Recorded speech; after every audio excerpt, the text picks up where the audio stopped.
face pull plus external rotation. We're going to also talk about how to add a Y into that exercise as well. Ideally, we have two bands. So I have one band hooked up to the rig, and I have another band just threaded straight through it. If we only have one band, we can do this single arm instead of two arms. And you also can use the TheraBand, which is just a little bit less tension. Same thing, just one arm at a time. So I'm going to demo it with two arms. I'm going to have a little bit of tension on the band, just enough so I can feel it when I pull towards my face. As I split my face with the band, I want to keep those elbows nice and high. I don't want them down at my side.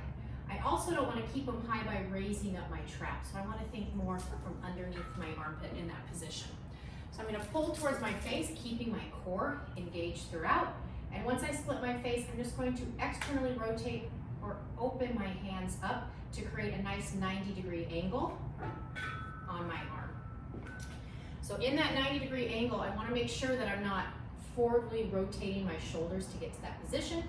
I also want to make sure that I'm not dropping my elbows down as I open. So I'm going to pull to my face, externally rotate, and then revert back to that starting position. So that is our banded external rotation with that face pull. If I want to add a Y, after my external rotation, I'm just going to punch directly up towards the sky, thinking about reaching and rotating up through underneath my armpit. Again, I'm going to have some elevation in my trap, but I don't want that movement purely to be coming from that trap. I really want to get my scapula moving. So for me, I really think about coming from underneath the armpit as I reach high overhead. When we add in that Y element, we also want to avoid that band pulling us forward. So I'm having to continue to pull and resist that band tension as I lift up and come back to my starting position.